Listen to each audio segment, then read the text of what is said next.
Bill breaks down begging Eric to wake up. Forrester family fears the worst.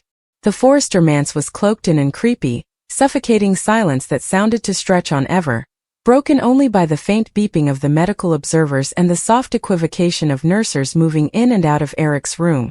Bill Spencer, generally so commanding, so composed, sat drooped at the edge of the sanitarium bed, his fritters gripping the white waists as if they could anchor him to some sense of reality that was fleetly slipping down. His eyes, red-rimmed and haunted, no way left Eric's still form, searching desperately for a flicker of recognition, a hint of life in the face that had formerly been the insuperable heart of Forrester Creations. "Dad, please wake up," he rumored, his voice cracking under the weight of fear, resonating off the sterile walls like a fragile plea cast into an endless void. The words, though soft, carried the kind of raw intensity that could shatter the bold heart, because for the first time Bill, the man who had conquered every boardroom battle, felt hugely helpless against the one thing he could control: Eric's fragile mortality. Ridge stood a many-way behind him, rigid, jaw tight, his fritters clinging and buttoning at his sides, trying to maintain a semblance of control, though every muscle betrayed the storm raging within him. His eyes danced between Bill and the observers, the sight of the heart rate graph flatlining, or nearly flatlining, making his casket strain, his usual stoicism worsening into a vulnerable grief that no Forrester had ever admitted to intimately. Brooke, standing just beyond Ridge, her hands pressed to her mouth in a silent gesture of both shock and prayer, plotted to keep gashes from discovering, though a many betrayed her, slipping down her cheeks as she rumored hot, broken prayers, contending with the macrocosm, with fate, with God, for Eric to come back, for the primogenitor who had guided, inspired, and occasionally rankled them all to return to the family that demanded him now more than ever. Hope and Liam floated close to the doorway, shoulders tense, hearts contending, swapping ganders that communicated implied fears the reality that Eric Forrester, the living legend, might slip down before their eyes. Each family member's anguish was palpable, each twinkle in that room a barrel of collaborative fear, echoing against walls that had witnessed decades of ambition, love, treason, and triumph. Bill's hands quivered as he leaned closer, resting his forepart against Eric's cold hand, brooding again. "Come on, Dad, you can't leave us. You just see we need you. I need you."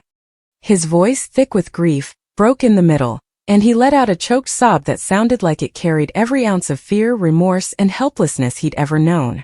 Ridge stepped forward, his typically measured voice cracking as he added, "Eric, here to us.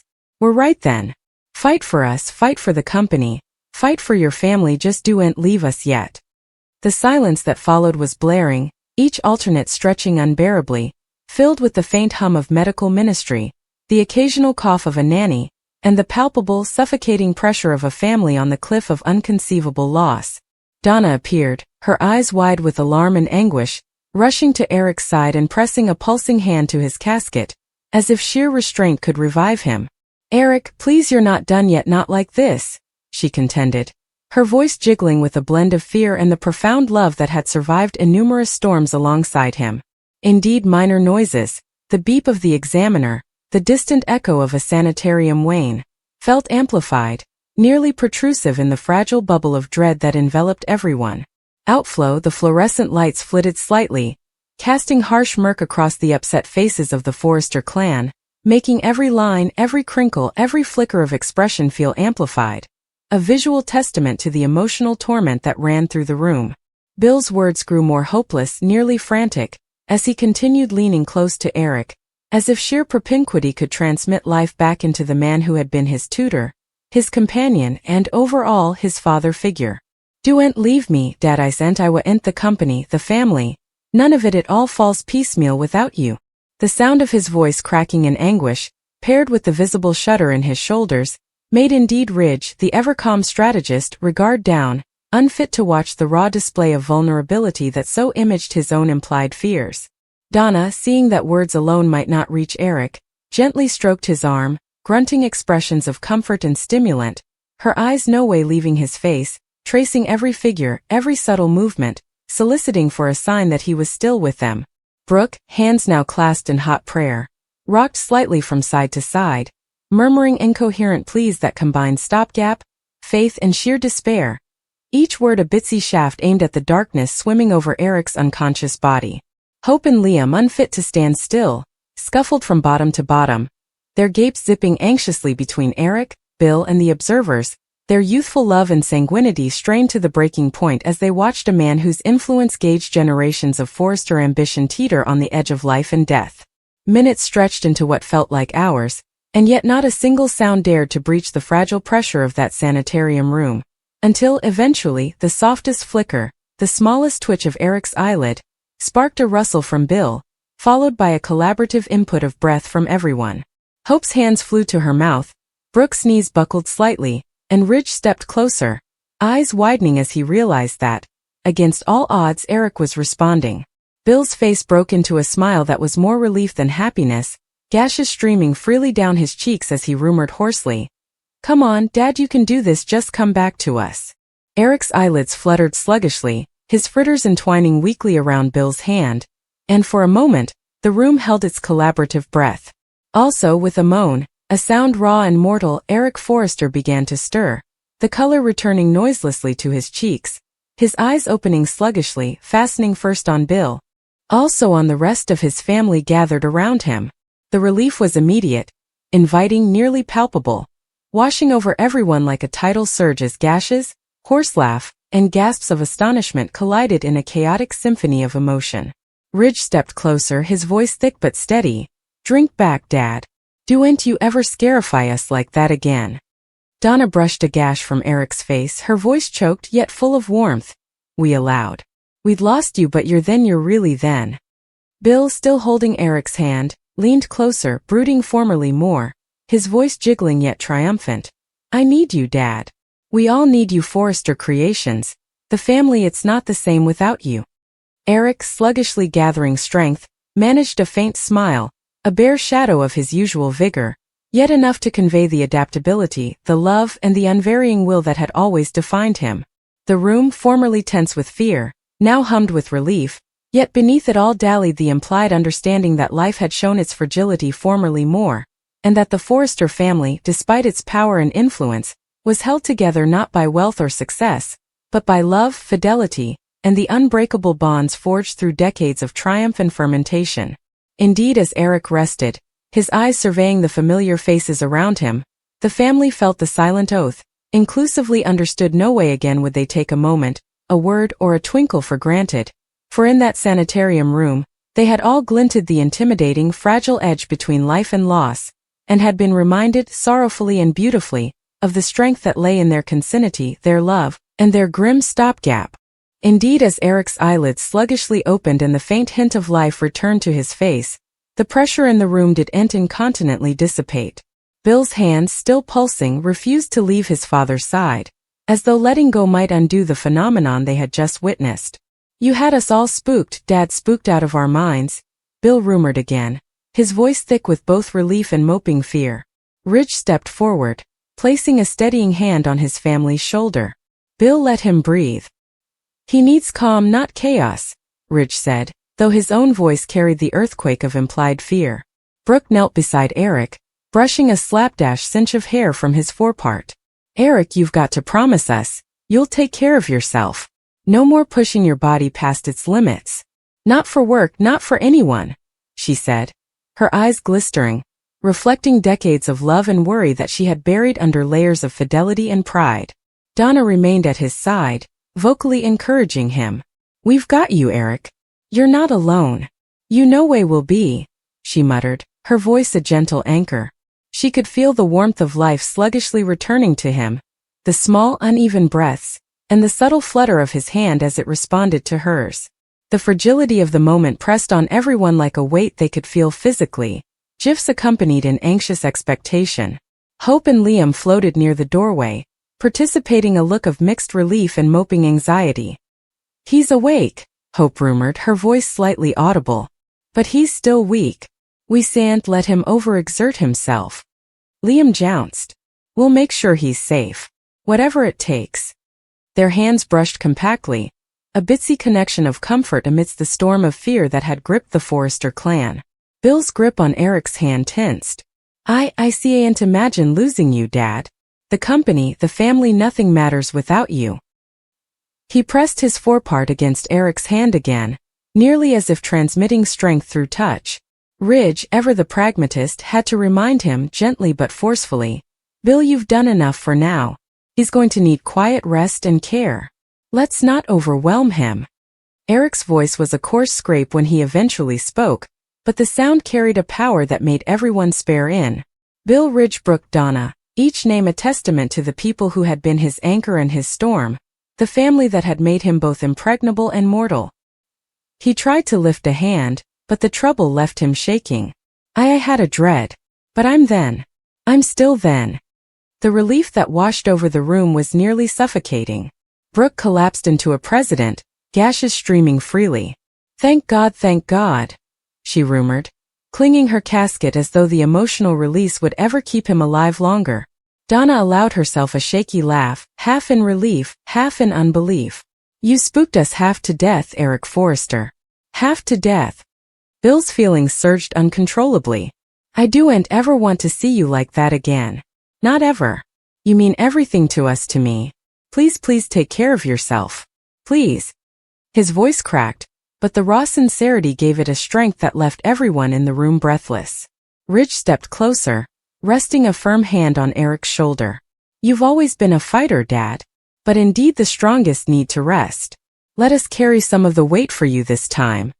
Eric's lips twisted into a faint smile, and though it was weak, it carried decades of wisdom, authority, and love. I am hearkening, he said vocally, but the family Forrester creations, it's all part of me, and part of me will always fight to cover it. Hope, unfit to contain her feelings any longer, moved closer and gently clasped Eric's hand. We need you, Eric. Not just for the company but for all of us.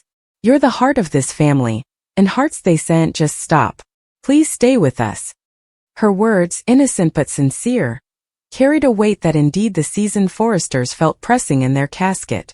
The room sounded to exhale inclusively as Eric's casket rose and fell with steadier breaths.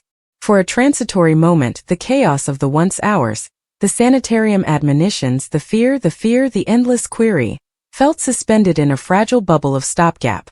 Each family member reused the near loss in their own way. Bill, scuffling with his helplessness. Ridge, quietly calculating what could have averted the extremity. Brooke, drowning in relief. Donna, quietly covenanting no way to let him face peril alone. Hope and Liam, absorbing the graveness of how snappily life could shift. Eric's voice returned, slightly stronger now. You all fought to keep me then. I can feel it, I can feel all of you.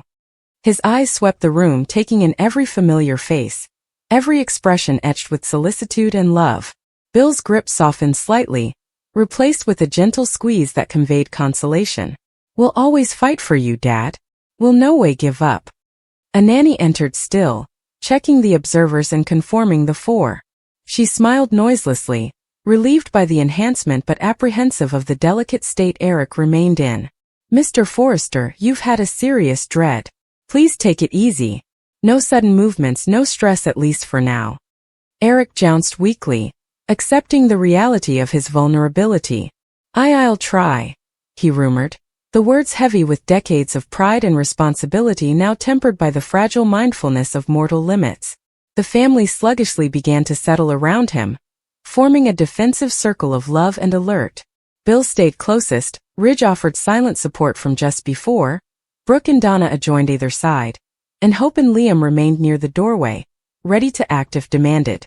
Each person's presence corroborated a participated verity. The Forrester family was strongest when together, and no challenge, no matter how dire, could break the bonds they had forged through decades of passion, ambition, and implacable fidelity. And yet, beneath the relief, a quiet pressure dallied. Bill knew this wasn't the end. Eric's health was a stark memorial that indeed the potent could falter, that life could change in a twinkle. Ridge, ever the protection of the family heritage, was formerly planning how to shield Eric from unborn heads. Brooke's heart contended with a new urgency, the fragility of life pressing her to cleave tighter to every moment. Donna quietly pledged to be the constant anchor, the safety net.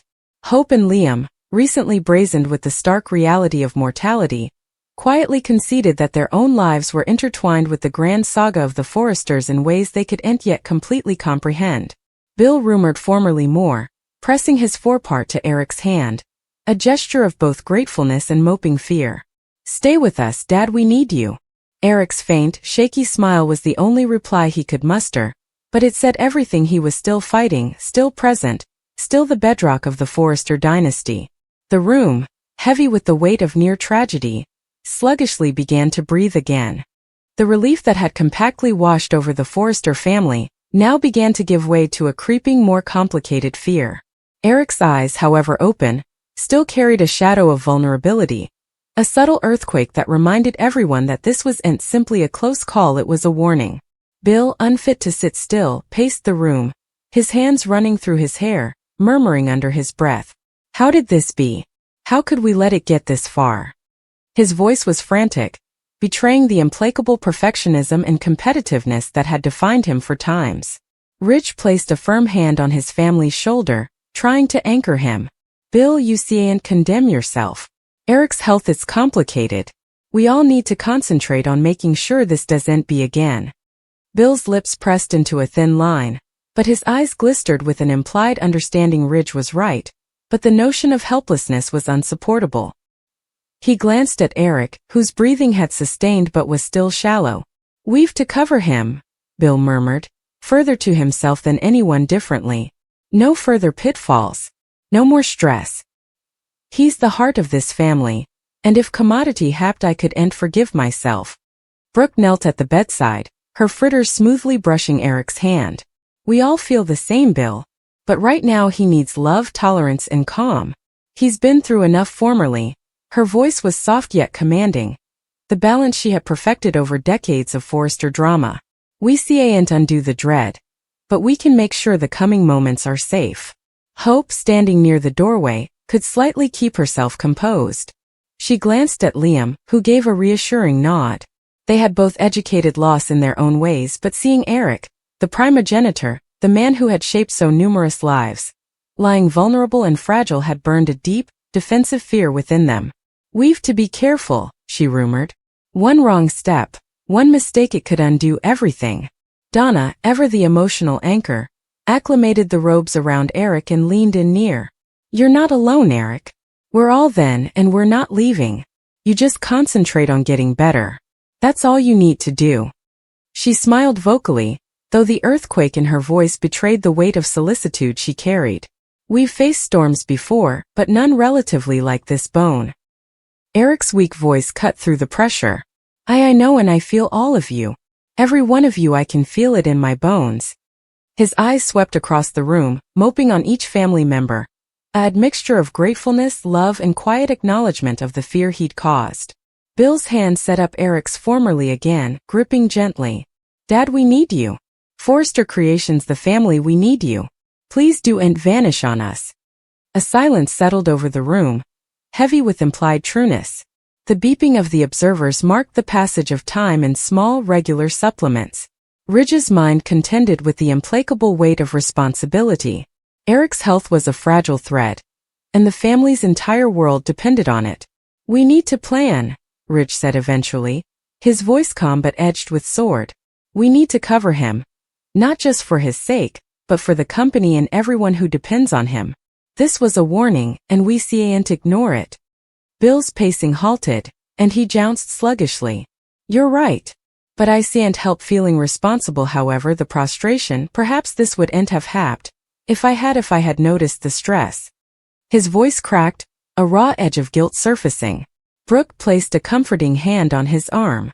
"You did everything you could, Bill. Occasionally life throws effects at us we can't control. Right now he's awake, and that's what matters." Eric shifted slightly, quailing as a dull pang passed through his body. Donna reached for his hand incontinently. "Easy, take it slow. Don't push yourself, not indeed a little." Eric jounced weakly. I need to rest, but I can't stop allowing about the company, about all of you. This family, it's everything to me." Ridge stepped closer, his hands clasped behind his reverse. "Also, let us carry some of that burden for you. We can't let your health come another casualty in the war for Forrester Creations. Bill, Brooke, Donna, we all have places to play. But Eric, you need to recover. That's precedence number one." Bill's hands fell to his sides, but the pressure didn't leave his shoulders. I don't know if I can sit back and do nothing while he's vulnerable." Ridge's eyes softened but remained firm. You can't cover him by being frantic. Guarding him means strategy, care, and tolerance. We all have